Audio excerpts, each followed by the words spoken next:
Welcome to the Mystery of the Shrinking Dollar, a video on understanding inflation, its mechanics, and your protection. Inflation is the gradual loss of purchasing power, meaning what a dollar can buy evaporates over time, even though the physical bill remains the same.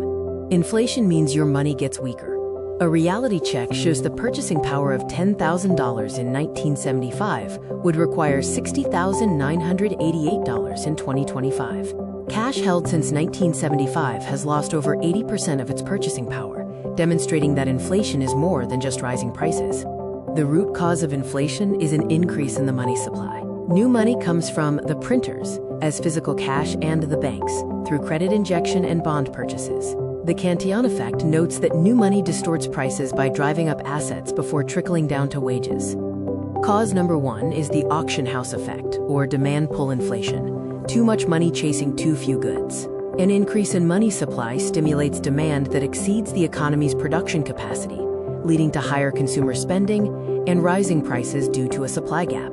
Cause number two is the bottleneck, or cost-push inflation.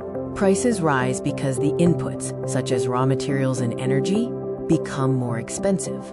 This often happens due to economic shocks to key commodities like oil or grain, with the extra cost being passed directly to the consumer. Cause number three is the wage price spiral, or built-in inflation.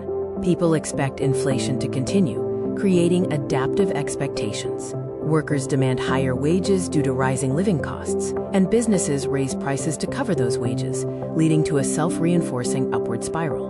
We track inflation using the measuring tape.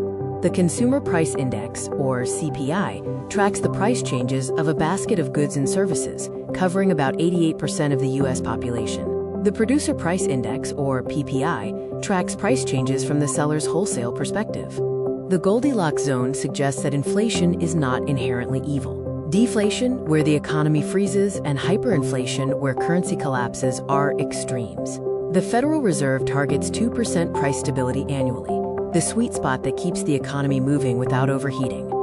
When the thermostat breaks, we face hyperinflation, which is inflation exceeding 50% per month.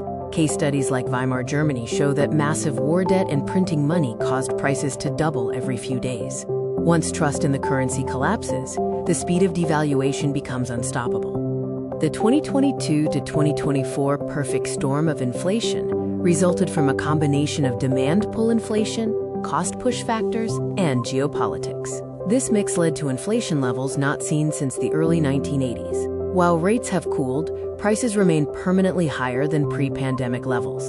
The Federal Reserve acts as the referee, controlling the money supply to balance the economy. Its mission is to maintain price stability, targeting 2% inflation and maximum employment. These two goals often conflict, as lowering inflation can hurt employment and boosting employment can trigger inflation.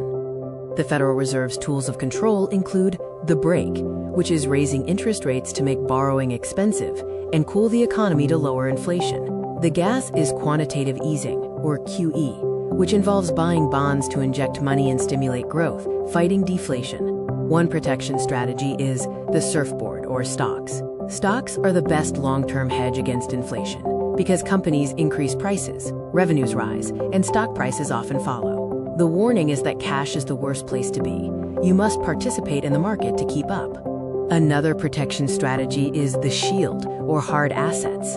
These include real estate, where landlords increase rent to pace with prices, commodities like oil and grain, whose prices rise before consumer products, and TIPS, which are Treasury inflation-protected securities.